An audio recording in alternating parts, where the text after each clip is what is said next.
Many couples believe the lie that if their marriage is good, then the right things will happen naturally and organically and just flow in the relationship. That's not true. The reality is that great marriages are built on intentionality, not chemistry. And successful couples know that their success rises and falls on their ability to establish a relationship rhythm. In this video, I'm going to talk about what it is, why it's important, and how you can establish a relationship rhythm for your marriage.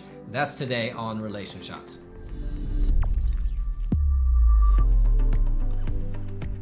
Hey, welcome to RelationShots. If you have not already downloaded the free guide to intimacy, you'll see a link in the description area below for that. That will help you evaluate 4 areas of intimacy in your relationship and give you some ideas on how you can improve connection. I've got another free resource we're going to talk about at the end of this video that goes with what we're talking about in this video as well, so you want to stay tuned for that. This video is part 3 of a 4-part series I'm calling 4 Things Newlyweds Need to Do in Their First Year of Marriage. But if you've been married 2 years or 50 years, you still need to do the things I'm talking about in this video and the others in these series. So if you haven't seen those, go check out those videos as well. In this video, I want to talk about the importance of establishing a relationship rhythm to ensure that your marriage will continue to grow and be successful. Most couples do not intentionally set themselves up for success, and instead of their marriage growing and thriving, what inevitably ends up happening in their relationship is that date nights take a backseat to discussions about finances, adventure together takes a backseat to arguments about parenting, and the emotional connection in the relationship takes a backseat to logistical conversations, problem-solving conversations, conflict-resolving conversations, and you wake up one day looking at the other person, wondering who this roommate is, and wondering why you're still in this marriage because you're not enjoying it. If you do not have a relationship rhythm, you are leaving the success of your marriage up to chance. And for most couples, what's that going to result in is disappointment, disillusionment, frustration, pain, and you wondering why you're still in this relationship. In this video, we're going to talk about what a rhythm is, why you need one, and how to establish one. Now, working with a lot of couples over the years, what I have found is that none of us naturally gravitate to or just slide into greatness in our relationship. If we want our relationships to be great, we've got to be intentional with them. So I'm going to give you 3 reasons that you need a relationship rhythm, or maybe just 3 ways that a relationship rhythm will help your marriage. And then I'm going to give you an example of what one may look like and give you a free resource that will help you establish one. So one way a rhythm will help your relationship is it will improve communication. Now, if you've been married for longer than 5 seconds, or actually if you've been in a relationship for longer than 5 seconds, you probably know that there are times when your communication does not quite go the way you had hoped it was going. Now, this could be a lot of reasons, but I think one of the reasons that we struggle with communication is we try to have the right conversation at the wrong time. Or we're trying to have a correcting conversation when we should be connecting with one another. So we're planning something to kind of hang out and enjoy time together, and one of you decides that would be a great moment to address an issue, and it ruins the connection, and you also don't resolve the issue as well. Or maybe you're having a connecting moment, but then you end up having a conversation about logistics and who's doing what for the kids, and it ruins that connection in the moment. So when you have a relationship rhythm, you will define times for certain conversations, and just by simply doing that, those conversations have a greater chance of being successful, and I'll explain what that looks like in just a minute. A second thing that a relationship rhythm will do for you is it will increase connection.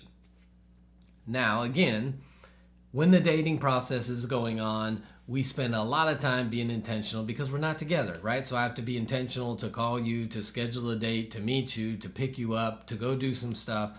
And then you get married, and since you're around each other all the time, we stop being quite as intentional. And we may have bought into this myth that proximity is somehow going to automatically lead to intimacy, but it doesn't. We can be around each other and still not feel connected at all in the relationship. And then we miss moments of connection with each other because we're not really looking out for them. We're not prioritizing them.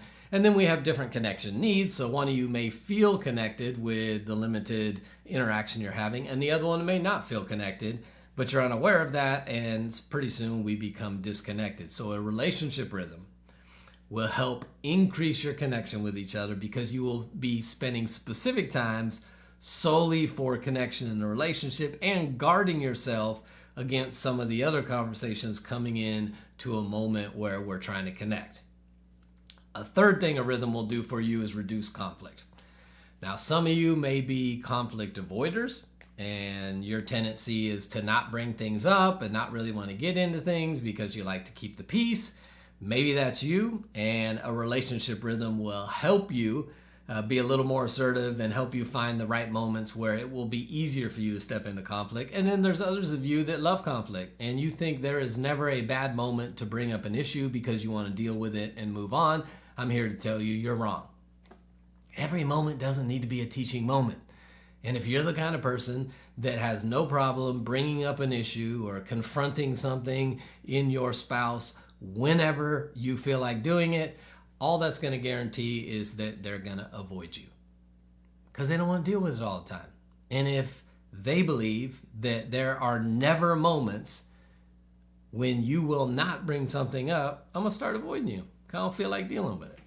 So a regular rhythm will help both the conflict avoider and the person who loves to step into conflict but is doing it at the wrong times because they just want to deal with it and get it over with. So a rhythm will help you reduce conflict as well. All right, let's get practical now.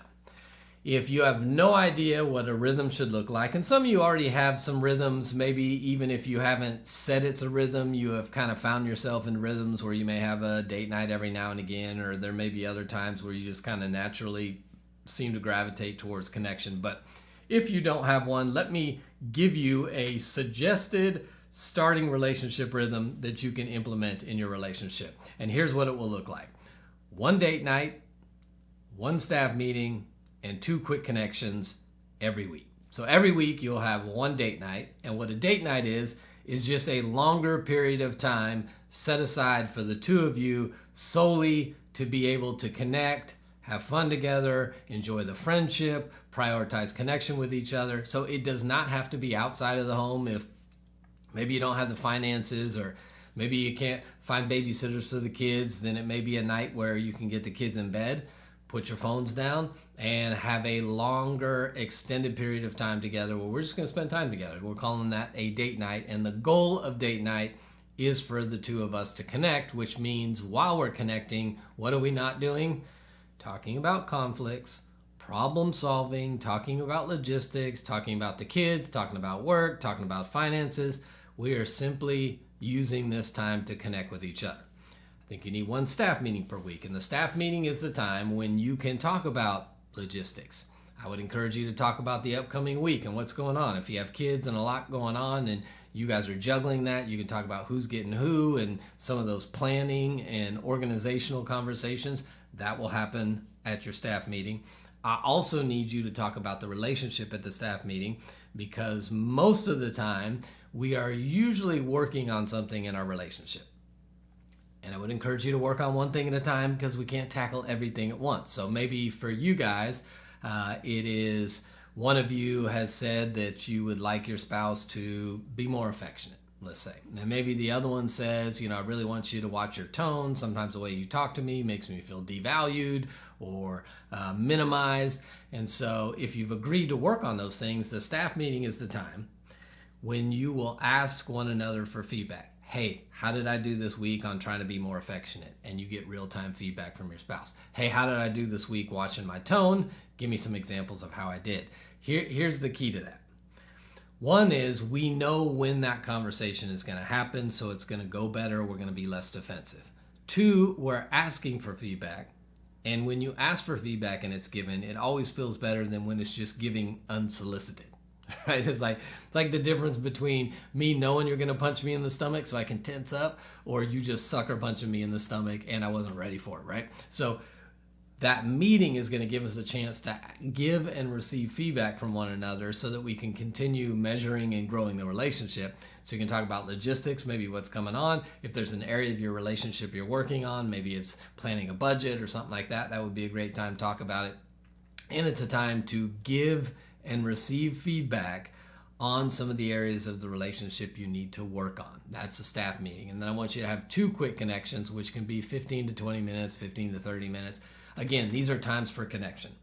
Part of the problem we have in marriage is once we get going and we have kids and we have 2 jobs and we have a bunch of stuff going on, we have way more conversations that will fall into the logistical category, the problem-solving category, the conflict-resolving category, because guess what? Mortgages need to be paid, kids need to be dropped off at school, stuff needs to be dealt with, and so the fun part of the relationship will always take a back seat. Your quick connections are just a couple more times to make sure you guys are emotionally connecting.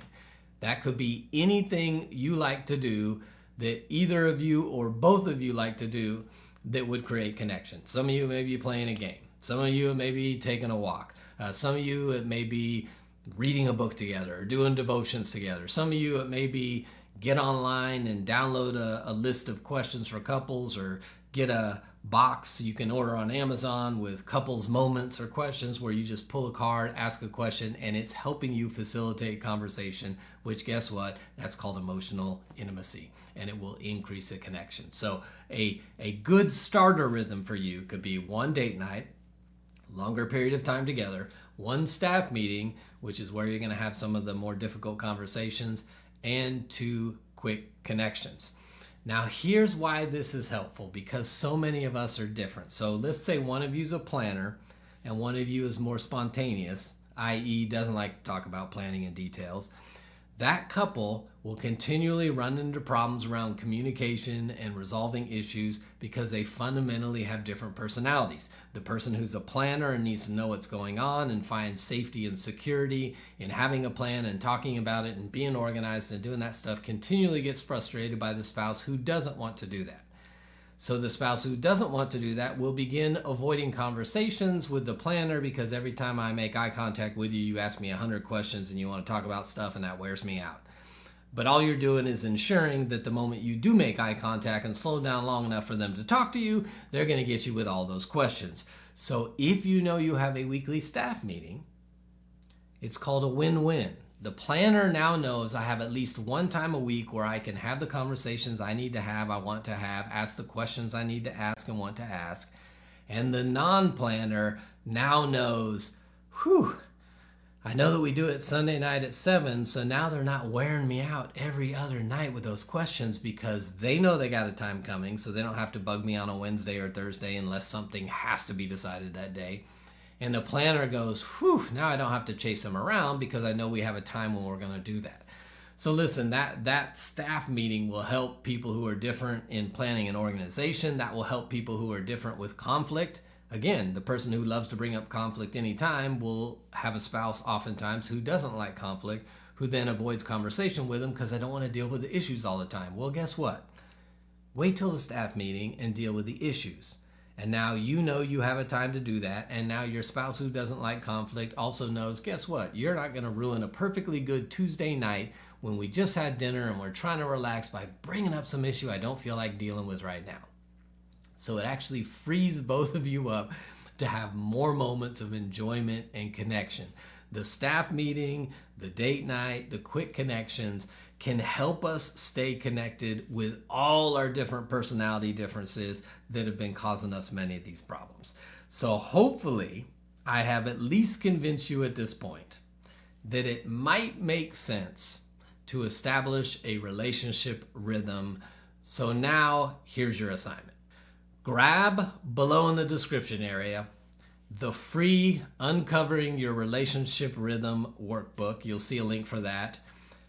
Download that, print it off if you want. You can just use it digitally if you want, but find a time to sit down with your spouse and establish a rhythm, at least a starting rhythm, that the two of you will commit to ensure that you're having both moments of connection and some time when you actually have undistracted, enough time to sit down and maybe resolve some issues, give and receive feedback on some areas of the relationship you're working on, and figure out what's coming up this week and who's doing what so that logistics are taken care of. Now, you're going to have to tweak this. This is not established one time and it works forever.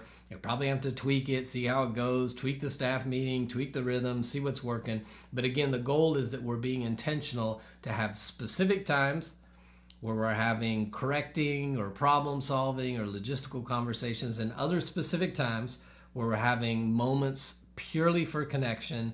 We're keeping those times separate to ensure that we are both taking care of the business side of the relationship, but also enjoying the friendship and cultivating intimacy and connection in the relationship as well. So download that, check it out, sit down sometime, establish a rhythm and start with the rhythm. And then obviously as you go, you'll have to come back and tweak it and drop a comment and let me know what your rhythm is and how it's been working for you. And if you haven't watched the first 2 videos in this series, I'll tag them right here at the end so you can check them out. And I'll see you next time right back here on RelationShots.